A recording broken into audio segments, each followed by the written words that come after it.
everybody. Ray Klein with Tech Knowledge Worldwide and Libertas Consulting. I have the amazing, stupendous, Shaken by Sophia with us today. How are you? Good, good. Thanks for having me. Happy to have you. So today, we've got a treat for you guys. So the thing that we're going to be doing here is I invited Sophia to come make us all cocktails and talk to us about how she started her bartending service. I met her a couple years ago back at, where did I meet you? Was it at the Drake Tavern? Might have been the Drake. I feel like it was. God, it was a long time ago. Yeah. How long ago were you at the Drake? I feel like it's been maybe 7 years. Yeah. I gotta stop drinking. Or start drinking. Actually, we're gonna start drinking. So speaking of that, that's what we're gonna do. No, I met Sophia a couple years ago, and she's just an amazing human being. And on top of that, she makes some of the best cocktails on the planet. We were fortunate enough at our last two charity projects to have Sophia with us, and she's agreed to come with us again tonight and make us some cocktails. So I guess the first and foremost is, what got you into bartending? All right, so at the Drake Tavern. Drake Tavern is in Jenkintown. Yeah, it's actually still around, and I worked there for 7 years. Okay. Yeah, so that was where I got a lot of my experience. The bartender there was the first person to train me, and yeah, I'd been encouraged to start serving, and really liked that. And after a few years, I was like, you know what, I want to get behind the bar, and I really want to, try some drinks out. So that's kind of how it started. That's cool. Yeah. So did you actually start training there? I did. So yeah, bartender there, like I said, he started training me, and he kind of, he had went to bartending school. So he's like, I'll kind of train you, let you know like how they trained me. We'll start there and we'll go from there. What was the first drink you learned how to make there? So the first drink he taught me was, I believe it was a Sex on the Beach. Oh, wow. So yeah, I'm really dating myself right now. So yeah, I just learned more basic cocktails.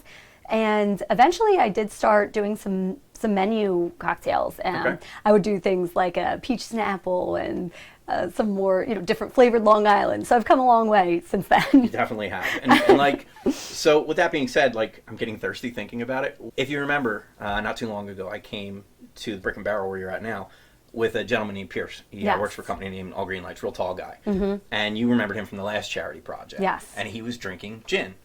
So you had made him, you'd asked him, you're like, hey, what do you like? And he'd said, I like Negronis.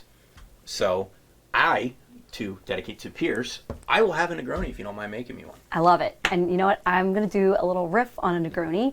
We're going to do a Negroni sour. Okay. And, ironically, you and I had talked a little bit about the barrel finished gin from Blue Coat. Okay. And I know you were saying you didn't really know what to do with it. So it's actually kind of perfect because I was thinking about making this, using that as the base. I like it. Yeah. Hey, so we're going to be drinking some Blue Coat gin. PA gin, people. Get Yes. with it. Yes. I'm going to get out of the way. Local. Let you do your thing. Let's do it. So we're going to go ahead and get started on our Negroni sour. So we're going to be taking the components of a Negroni and the components of a sour and mash them together. So in a Negroni, typically we're going to do equal parts of gin, a sweet vermouth, and Campari. For this version, I'm going to be using Aperol, which is slightly less bitter than Campari, but we're going to be using some coffee bitters in there, which will kind of add that bitterness back. So for the sour, we're going to be using lemon juice, simple syrup, and egg white. We're going to start with our egg white, and we're using a fresh egg. I like to start with the egg white so that if you get a shell in the drink, you don't ruin the entire cocktail. We're going to do a little separation. Whoop. Next, we're going to add our gin. Ooh.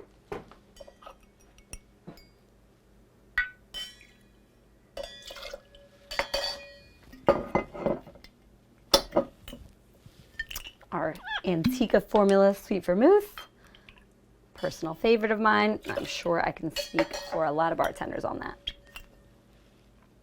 And the Aperol.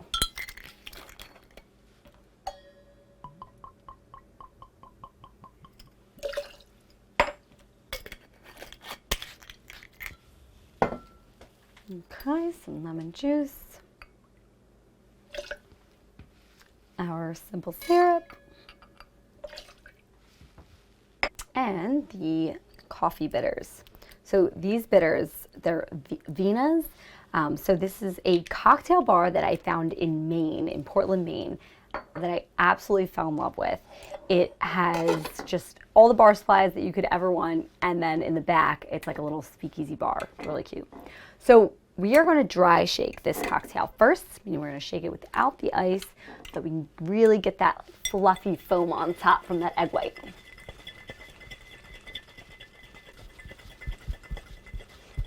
You just shake until your arms fall off, basically.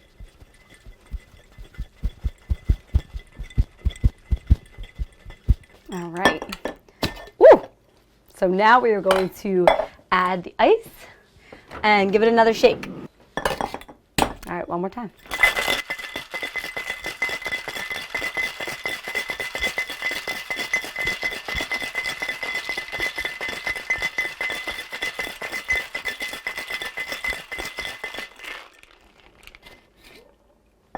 Ooh, you can see that foam. All right, I'm gonna double strain this just to make sure we get rid of all the ice chips and we have a really nice creamy mouthfeel.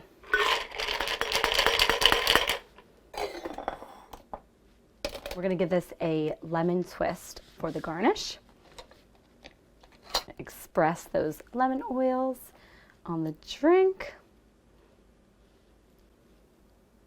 All right, Ray. Here's your Negroni Sour. So I'm a gin drinker now. Love How it. about that? Oh my God, Pierce, I'm a gin drinker. Like, that was phenomenal. So one more time, what was that? So we did a take on a Negroni. So we kind of mashed a Negroni and a sour together. We did egg white, lemon juice, a little bit of a sweetener, a little simple syrup. And then we did some traditional components of the Negroni, gin, sweet vermouth. And then we just swapped out the Campari for some Aperol and added the coffee bitters. That was incredible, and it was so glad you phenomenal, liked it. and it was tasty, and it was well-rounded, and it is everything a drink should be, Awesome. even though it had gin in it. But I'll drink it again. Love it. So, back to your story. So, you were at Drake Tavern, and now you are at the Brick and Barrel in Maple Glen, PA. Yes. So tell me a little bit about your journey to get there. So like I said, I worked at the Drake Tavern for about 7 years. I was behind the bar for maybe 4 of those years. From there, I moved to the city. So I started working at Continental Midtown. I worked there for about a year, and that was really high volume, cocktail heavy, learned a lot there for sure. And then when I moved back to the burbs, I was looking for, a good suburb bar, and I stumbled across Brick and Barrel. So a mutual friend had introduced me to the bar manager there, Julius Facenda, and we really hit it off, and just I learned so much from him that really elevated my experience and my knowledge in cocktails in general. So we, used to play around with drinks all the time, and he would sit with me and teach me about whiskey. I was, chasing my whiskey, even if I was tasting it at the time. That's he just really leveled me up. And so when Julius eventually left the Brick and Barrel, I kind of took over with creating the cocktail menu, and my boss really gave me the reins. So I got to experiment a lot and really get creative. That's favorite part about the job and about Brick and Barrel in general, is that I really am able to do that, and I feel really fortunate for that. So, I can say this, Julius I've known for forever. I think I've known Julius at this point 15 years. I followed him from every little dive bar in the suburbs. Yes. To, he was at Nebraska for a while, and then he was at the Brick and Barrel. And Julius is one of those guys that knows his cocktails, knows his beers, knows his food pairings. I think Julius really gets the science, which is nice. And I feel like you have that too. That's important, at least in my opinion. Yeah, for sure. And there's so much more that I have to learn for sure. But he really just sat me down and would teach me about each spirit, even whiskey. I knew nothing about it. He's like, oh, do you like whiskey? Absolutely not. He's like, oh, come on, just try this. I would need to chase, anything I tried in the beginning. So we've come a long way from that. And he would just really explain all the flavor profiles and how it's made. And, he would do that with just all different spirits. And it was so helpful for me. Talk to me a little bit about the menu of the Brick and Barrel and the type of bar that you guys are. So, we definitely started out, I would say, as a whiskey bar, craft beer, and our cocktails were always really solid. And I think over time, people started realizing that there aren't too many cocktail bars in the suburbs. There are some more popping up now, but yeah, I think that we over time really became known for our specialty cocktails. I would agree. So, I mean, other than the food and the drinks, and you obviously, I go to the Brick and Barrel 90% of the time. What is the thing that I ask you for most? A Manhattan. So, she makes the best Manhattans on the planet. So, can you show us how to make a Manhattan? Absolutely. We're Let's going to do it. a little riff on a Manhattan, one that I've made you in the past and you really enjoyed. Okay, let's see it. So I don't have a mason glass with me today, but we're just going to use our shaker tin and go from there. So we're going to do the Woodford Rye.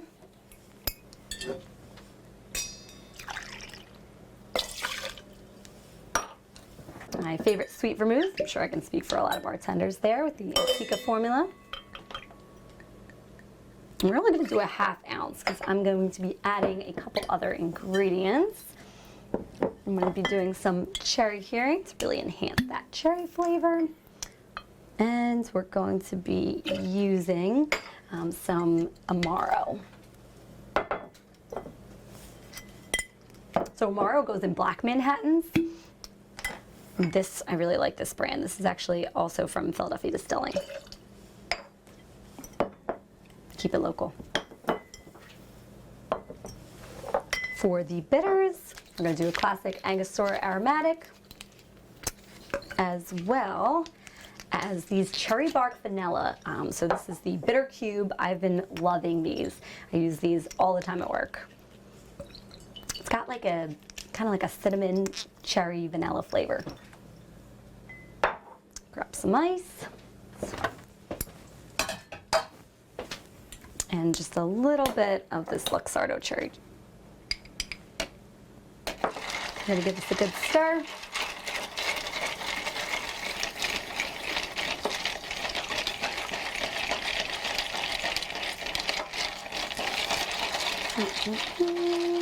How long do you generally start a drink like this for? Still feels right. Still feels right? Literally, yeah. And ironically, it's one of those things, it's just a feeling, and somehow it always comes out the same. Like, I'm not counting, there's just a feeling. So in our industry, not to take away from the drinks that you're making, but a lot of the stuff we do is by touch too. So, Yeah. it gets it. You get that muscle memory. Exactly. It makes sense. Yeah. Exactly. When I first started bartending, a girl who trained me at the Drake Tavern had told me, I was like, how do you memorize all these drinks?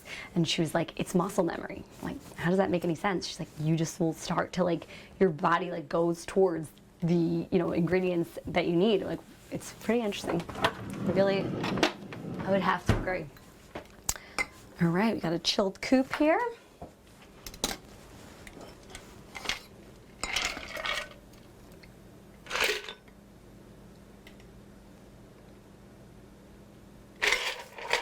All right, I'm going to do a little orange twist on this one.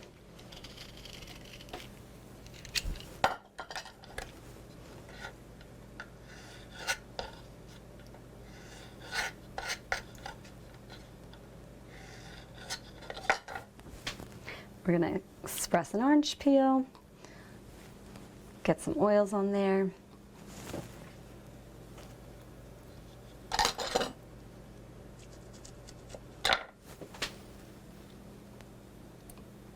All right, Manhattan. Okay.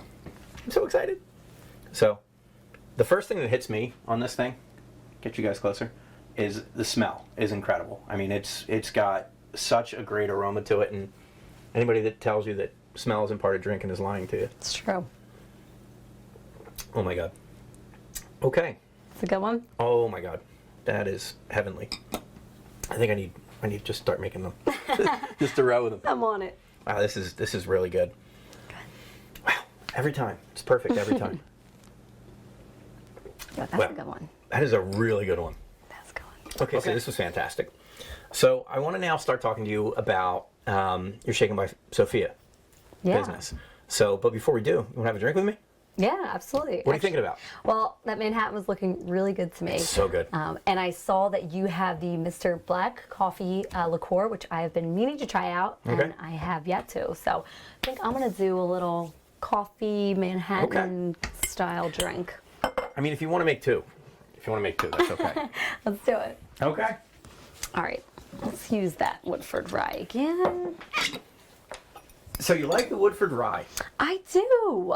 So is this the first time you had it? It is. I've used Woodford bourbon many times. I've used the double oak, really solid. But this is my first time with the rye, and I'm into it. I like it.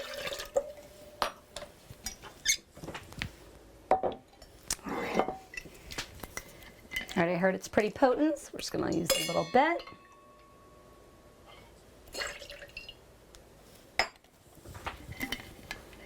Yeah, it's got a strong taste to it. I mean, it's obviously really good, but you know, Smells delicious. Unfortunately, like, you do the right thing, right? You're using the jigger, you're measuring things. You know, I feel like my problem is when I'm making my own drinks at home, I'm obviously not following sliding away recipes. from me. I'm not measuring things. so actually, I want to touch on that. When I just started using a jigger every time, I just felt like the drinks were the same every time without fail. And yeah, I just really liked the confidence that I could feel with that. I like it. I mean, it makes sense, right? There's a reason why there's recipes for things. Exactly. So I cook a ton, and you know, cooking is completely different from baking. Baking is an exact science, and I kind of feel like baking and cocktail recipes are probably very similar. Do you feel like that's close? You know, I do feel like that. And what's funny is that I remember having a conversation with my dad before, and I was making a pitcher of some kind of margarita, and I was just free pouring it. I wasn't even, counting or anything. I was just eyeballing. He was like, how do you know it's gonna taste right? I said, making cocktails is sort of like cooking versus baking. You kind of, just get a feel, eyeball. And the more I learned and, just expanded my knowledge on cocktails, I started feeling the opposite, that it is more like baking. And obviously, when you're creating a new recipe, you're going to experiment and play around. But even then, when you're measuring it out, now when you get that killer cocktail, you can now replicate it. Okay. So what is your favorite cocktail? Like, generally, what's your go-to? So I am a big fan of the penicillin. So it's a Scotch-based cocktail with some form of a ginger component, so either a ginger liqueur, a ginger honey, a ginger simple syrup, and lemon juice. And then it has a smoky Scotch float on it. So I've done like a variation. I actually have a variation of that on my menu right now, and I just add some egg white to it. I really like the egg white drinks right now, and a little bit of black lemon bitters. But yeah, I've seen them, all different slight variations, and whenever I see one on a menu, pretty much I order it. Nice. Really got into mezcal recently. So Dave, Mr. Ohio Fit, is trying so hard to get me to love it as much as he does, and I need to work on that with you next. Yeah, that's the next one. I mean, if you make it, I'll probably drink it, but yeah. So, I've been, into a mezcal margarita, something like that. But now I just feel like it's like one of my go-tos when I'm creating drinks. I'll often blend the mezcal with with a tequila, either a blanco or a reposado, just to reduce the smoke a little bit, because I know a lot of my bar guests, it can be a little much for them. They're just getting into it and just trying it out, so just the hint of smoke is enough for them. So I just recently went to an agave workshop, and I learned a lot about tequila and mezcal. And like I said, I've been interested in mezcal for a while. I've been, that's been the spirit of choice recently for me, but I didn't really know that much about it. And that workshop really showed me how little I knew about the spirit. So I think it was really cool for me to just really, understand the spirit that I was working with. So I had a bottle of during the charity project, and Dave gave it to everybody, and I wish he didn't. Dave, I'm talking to you, Dave. I had a bottle of the Don Julio that comes in that super sexy case, like real tall 1942. bottle. I wouldn't know. And that is the only tequila that I've had so far that I did not hate. So, yeah, interestingly enough, the workshop I did was Diageo. I was unsure about Don Julio, and I feel like I was avoiding Don Julio in general, just kind of assuming based on like, I don't know, the marketing, the popularity that it was also a tequila that was full of additives. And we learned so much about that particular brand in tequila. And, you know, it turns out that they're a clean brand. So I felt better about the 1942, and that has such like a vanilla flavor. And they'll say sometimes when a tequila has that like vanilla up front, a lot of times that's telling that there are additives in the tequila. And so with the 1942, I agree. I sipped it. I'm like, I'm not wincing. Like, I'm not someone to sip on tequila, really. I was like, this is like really smooth. I kind of felt like it has to be something. There has to be an additive. And, you know, when they were talking about it being a clean tequila, I was like, oh, all right. We can, you know, kind of turn to that one for a sipper. I love these little glasses you have. So they're mine. I like it. I really like them. So I've given you something that you like. So I've done two things. I've done two things tonight so far. I've introduced you to Woodford Rye, and I have given you glasses that you like. This is true. You can have them. I think this is the first time I've ever used these glasses. I'm being serious. They're really cute. Very well, vintage. they're yours. You can have them. Sweet. All right, we're gonna do a cherry with this one. I like the combo of the cherry and coffee together. All right, let's chat. Yes, I like it. Cheers to you. So many times. Thanks for coming out. Thanks for having me. Absolutely. Yeah. Oh, come on. I like that. Have you ever made a bad drink in your life? Be honest. Truth be told. Yes, definitely, definitely. I do feel like, you know what, obviously a bad drink can be, we'll call it an unbalanced drink. Agreed. I think, you know, bad drinks are typically just imbalanced drinks. But I have definitely made big mistakes with menu items where I'll make this drink. I'm like, oh, you know, quarter of this, a dash of this, ounce of this. And the drink might be delicious, but, you know, I put that on the menu and try to run with that in the middle of a rush, and it's a nightmare. So I have one rum drink in particular that I'm sure my fellow coworkers will remember too. That was just like a nightmare. And that was really a learning experience for me, just to try and simplify things a little bit. And yes, the drink might be delicious with a little bit of that, a little bit of this, a little bit of, but at the end of the day, it's, you know, not realistic. So I have to tell you a story about Key Largo juice. So Key Largo juice, so my buddy Kenny you met, Kenny and Ed. So we took Kenny on his bachelor party a couple years ago. He got married, and we were in Key Largo. And we decided to buy all of the rum that we could find. Okay. Not a good idea. So we bought all of the rum that we could find, and we thought it would be a good idea to have science night at his bachelor party. Love where we this took is going. all of the rums, and Goya makes guava juice because we thought, let's sweeten this up because there's not enough sugar in rum. Right. Let's sweeten this up a little bit. And we came up with this recipe that I think is 12 different rums. Oh my gosh. Not good. And guava juice. There might have been orange juice in it. I don't remember. There's a reason why I don't remember. Oh man. But we called it Key Largo juice, and we have made it ever since, every year. What we found though is you can't drink it the first day. Would you get all these rums again, like every year? I have most of them under the bar. Okay. Not a good idea. This is not stuff. No. But you make it, and then you put it in a jug, and you just leave it alone for like a month and forget that you have it. It gets better with age. Okay. It's not good to drink the first day. It's legitimately gasoline. But Look at you, little bartender over here. no, not a good one. Again, we've talked about this. I don't have the amazing flavor profile. I have the I will erase brain cells profile. Completely different skill sets.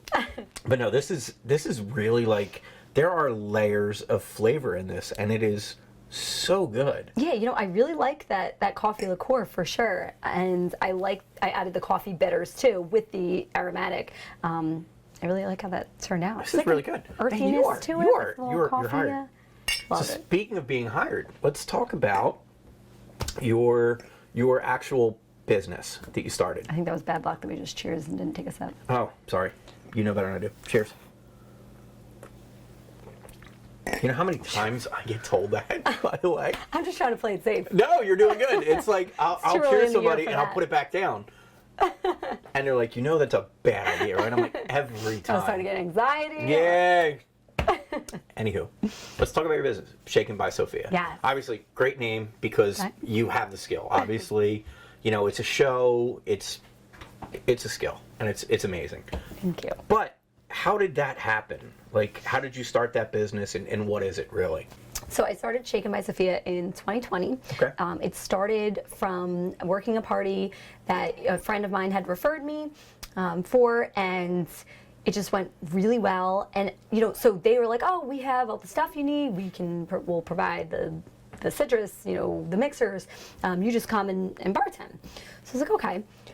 So when I was there, I was just thinking like, "Wait, I could, really make something out of this." And I was kind of wishing that I had my own supplies with me. And, I had my shakers, things like that, but I'm like, I could have made, this simple syrup and made these juices ahead of time and fresh squeezed juices and purees. I'm like, next time I do something like this, like I'm bringing all my own stuff. So next time I actually did a party for the same group, and I kind of said like, hey, can I want to provide everything this time. You provide the liquor and I'll provide all the things that we need to make some good cocktails. We're like, yeah, cool.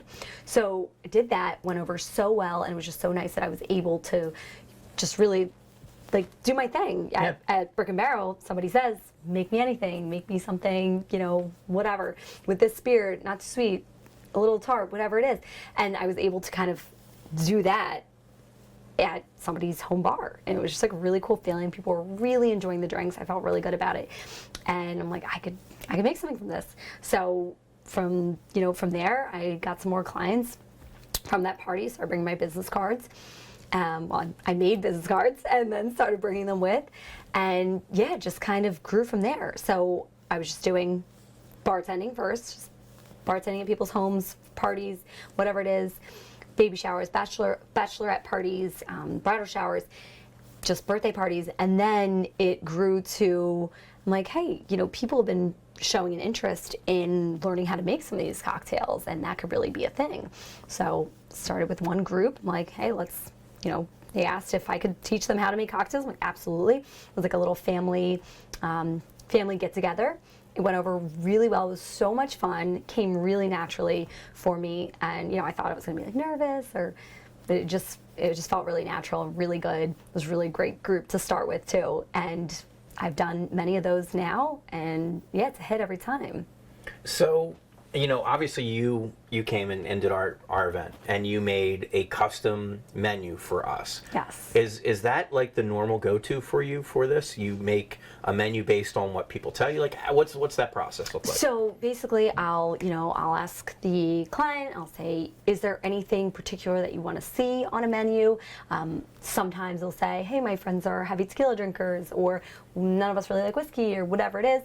And sometimes they'll say, it's totally in your hands, just make some good drinks, and that's kind of it. So I will just typically have that brief conversation, see what they do or don't want to see on the menu, and go from there. But I'm definitely handcrafting a menu each time. Some drinks will be reused depending. I'll usually do like some fun names and just really cater to the theme of the party or whatever that might be. Yeah, so I'm thinking back to the two parties that you did for us and for our community. Like, the names were great. Like, I had so much fun with that. I know, like they were great. So like it was tech issues or old fashioned or something like that. Was a great one. And that drink, one, was phenomenal, and two, like the name was so good. And I think about things like that. Like, there is so much care that is taken into your work and what you do. I mean, it's so appreciated, and it's so appreciated by the guys in the community. So, guys and girls in our community, I have to say that. So it's appreciated. And it's amazing to have somebody like you that is willing to come out to continuously come and do these kind of things for us. So is giving back one of those things that you feel is inherent to your DNA? Like, where did that come from for you? I mean, I definitely think that, what keeps me in this business and keeps me doing these things is, that is people's reactions to my cocktails. And when, people are like, oh, this is like a really great drink. This is one of the best drinks I've had, or, whatever it may be. I just feel so good, and I'm so happy to, like, make somebody feel good. And on top of that, make some guy into a gin drinker that is not a gin drinker. Like that happens, right? Right. You know, That's it, so it actually good. happens a lot, and I'm sure, you know, that's not just me. It's a lot of bartenders, but it just feels so good to, because I'm so passionate about it. I absolutely adore my job.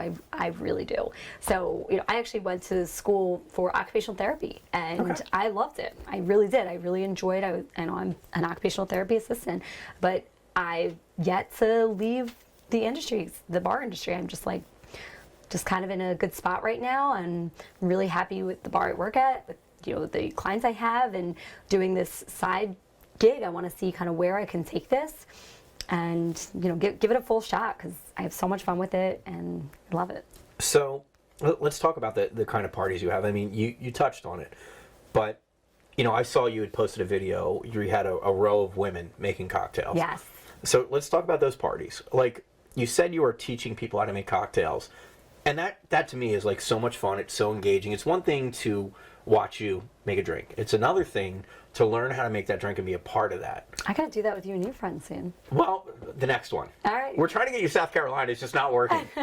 It's apparently, so do we tell you? Like, apparently you need like some weird license to bartend Yeah. in South Carolina. I did hear That's that. crap. Boo it. Boo, boo, South Carolina. Next event's not South Carolina. But so talk to me about that. Like, what did that look like? Was that a bachelorette party? Was it just a friend party? What was that? So the last one I did was a girls' night. Okay. And so I have done different things. I actually have a bachelorette party coming up where we're going to be learning a few cocktails. So I'll bring the tools, I'll bring the juices, I'll bring the garnishes, and then we'll usually learn 4 cocktails. So I often do like 3 classics. We'll learn a margarita, mojito, maybe an old fashioned, maybe a Manhattan. And then I usually do the Lavender Fields, which is one of my cocktails. It's a vodka-based cocktail. It's been one of the most popular drinks I've ever made, and it's just a crowd favorite. So I usually teach people how to make that one. I'm a businessman at first, right? Like in my world, I think about how can I make a profit from this, Right. or how can I help somebody else make a profit from this? And I think about your business, and I think about all the things that you could be doing. Like, are you selling your recipes, or are you selling like the cocktails that you make to another bar, perhaps? And can you do that working for the Brick and Barrel? How does that all work out? So menu consulting is definitely something that I can do. I just actually made a menu for a new bar in Northern Liberties recently, and yeah, it was a lot of fun. It was a learning experience for me, for sure. That was my first time making a menu for, you know, a bar that I wasn't working at, and I think the hurdles involved with that is making a menu for a bar that I'm like not going to be working at. I'm not going to be in control of making the syrups and like the behind the scenes.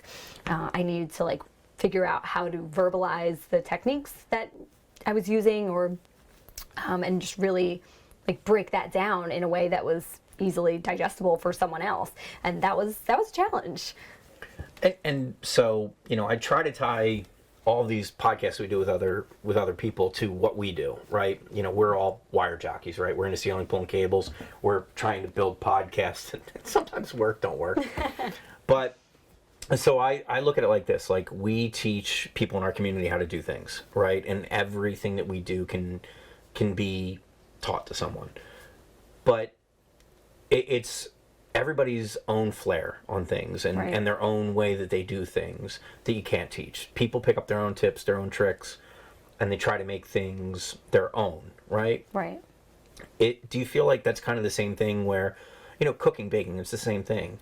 Like, I could give you the same recipe that I'm making, and I feel like it's going to be completely different.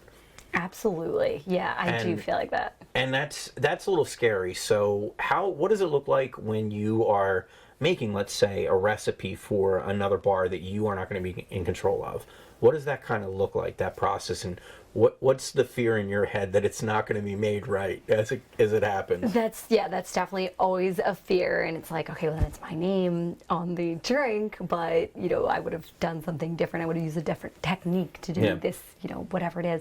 So yeah, I think just trying to really, like, while I'm doing it, trying to like see exactly what I'm doing and really measure things out. And you know, again, there is a recipe, but there are some things I'm going to eyeball when I'm making, you know, a big batch of a syrup or something. If I'm adding cinnamon or, you know, whatever it might be, you know, an herb, you're not going to count the mint leaves in a mint simple syrup, but you're kind of, yeah, eyeballing. So I feel like that kind of thing was where I was like, okay, let's kind of, we either have to measure it out, the ounces, or, yeah.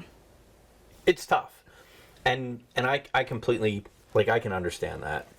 And I guess, you know, at the end of the day, if you're willing to put your name on something, or at least if your name is going to be on something, you want it done to your standard. Right.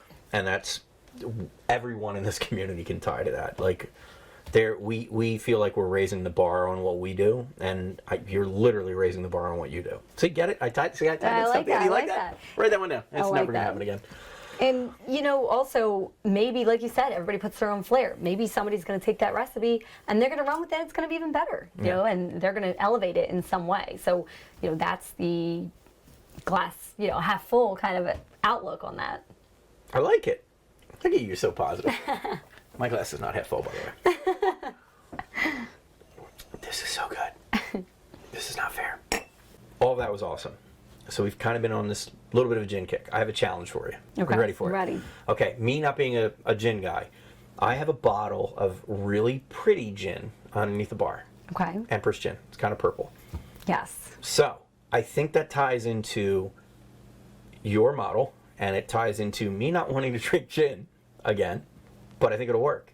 What do you think you can make? There's your challenge. I'm definitely up for this. And you know what? I brought with me today the Creme de Violette, which is a violet liqueur. And I brought that because I wanted to make the lavender fields, but I didn't bring butterfly pea flowers with me. So I typically, for that drink, I use butterfly pea flowers to make a simple syrup and, you know, create this beautiful color, this beautiful purple lavender color for this drink. So I realized I didn't have that with me. I was like, all right, I'm going to scrap that. And Empress Gin is actually, it has butterfly pea flowers infused into it to give it that color. So I would love to work with that. Okay. And I brought some fresh fruit with me and some herbs. Let's see what I can do. All right. Just gotta make something good out of purple gin. So you know what? I actually haven't tried this. You've not had it yet? I haven't. I've talked about it. I've seen it many times. I've never actually made a drink with it, so I'm kind of excited. All right, I'm ready. Let's go. So we're going to start with this Empress Gin. We're going to do a 2-ounce pour.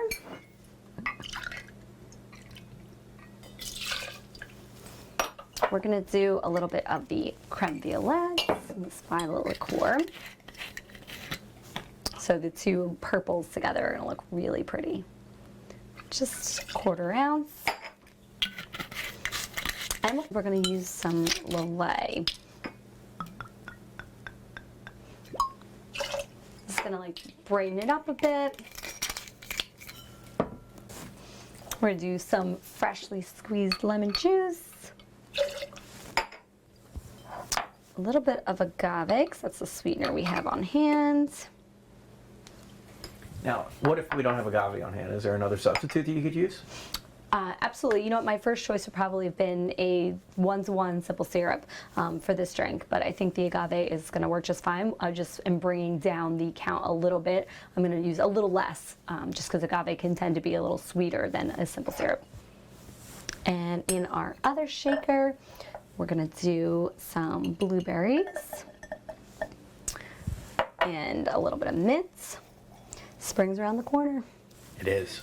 How exciting is that to see all the plants already coming up? It's really exciting, and you know what I'm even more excited for is my spring cocktail menu, which I've been working on. So we can get a sneak peek of your spring menu, spring barrel? Not today. Not today? All right. But I've been working hard on it, so I'm going to try for the beginning of April. First week in April, it should be coming out. I can smell that mint. It smells so good. And our last ingredient, we're going to do a cucumber lavender bitters. You can tell this has been well loved. I really like these El Guapo. It's like you can really like pick out both the cucumber and the lavender in these. I'm going to add some ice, shake her up.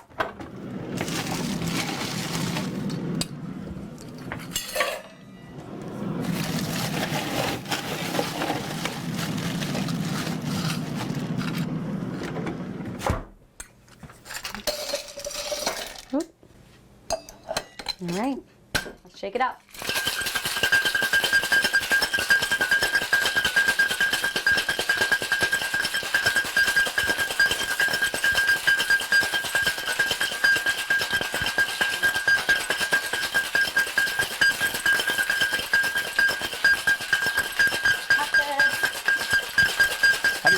feel?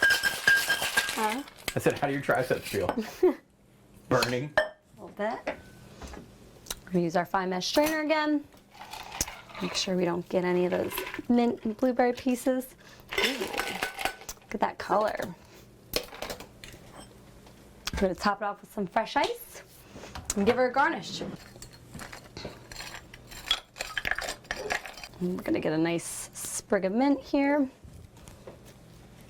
Give it a little slap to activate the smell, the aroma. All right, come try your cocktail. Okay. The sacrifices I make for my community, I gotta tell you. Wow. This smelled so good before I even got to the bar. Yeah, that I mean, is this a pinky out drink? Is this how we do this? Very good. Oh, come on. That one's more of like, you know, a refreshing summer sipper kind of thing. Wow. Just the mint itself is just so good. And for guys that have beaks like mine, I mean, this is just hitting every sense on the planet, so it's good. Wow, this is phenomenal. Glad you like it. Amazing. Cool. So I'm going to drag this over here and continue. So let's talk about another topic that we can kind of go hand in hand with. How much time do you spend learning your craft, practicing your craft, and coming up with new recipes and even making product? So you make your own, what do you call them? I don't want to give it the wrong name. Oh, like the syrups or things like that. So Yeah, how much time do you spend making those?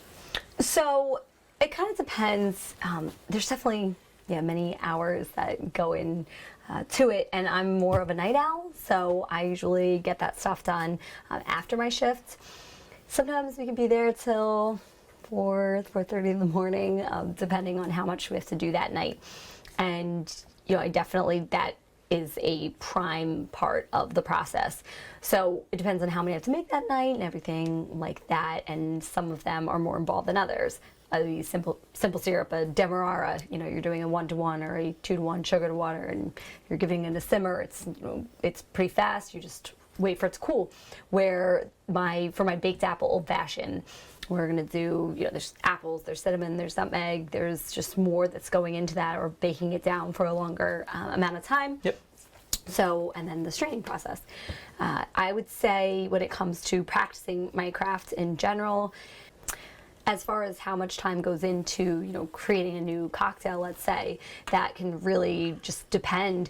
Some days I get behind the bar and I have this great idea. And I'm like, oh, these flavors, I'm gonna mesh these together, and I'll try it, and it's a total miss. And I'm just like, nope, that was not it. Sometimes that can happen, a few times in a row. I'll try to manipulate the drinks and try to get the balance right, and it's just not there. And then sometimes I maybe don't have any idea, and I'm just like, you know what, I'm gonna play around, let me try mixing this and this together, and I come up with something that I absolutely love and ends up on my menu. So it definitely just really depends.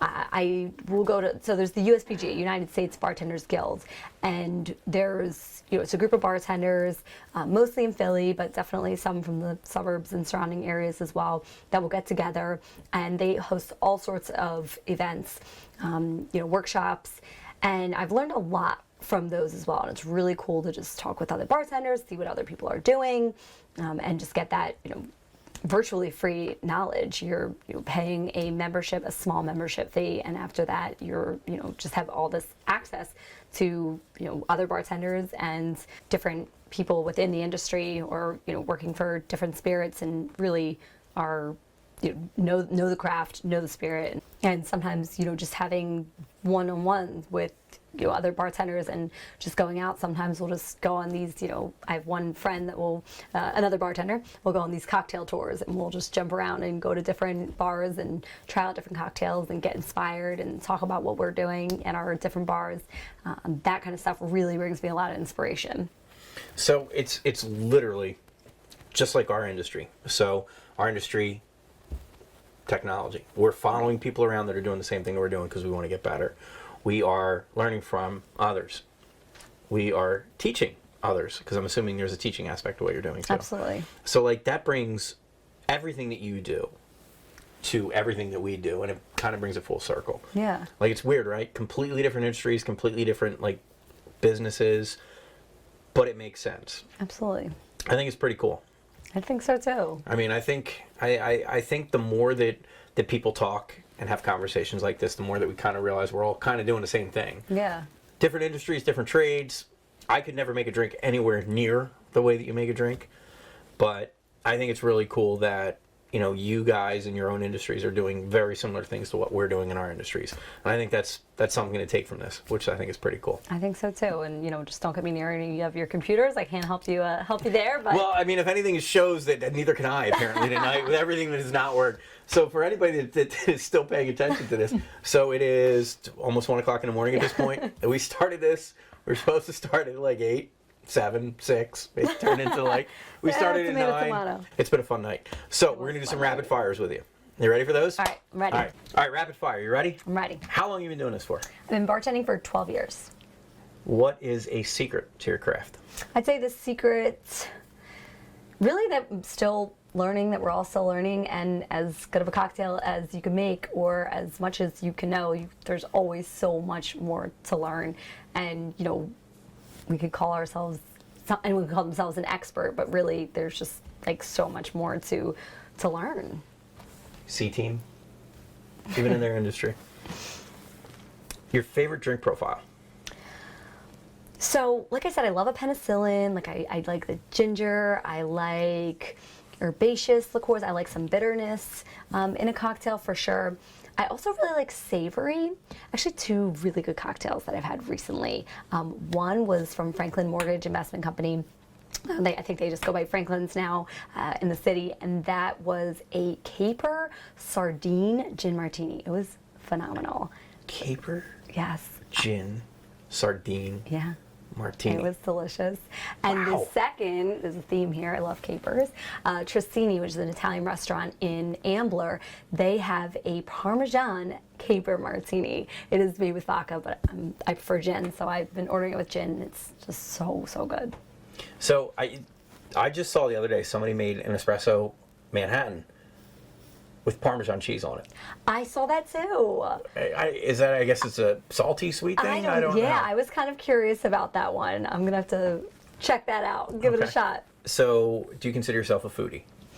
I don't know that I would call myself a foodie, but I definitely love going out to eat, trying new restaurants, trying new food.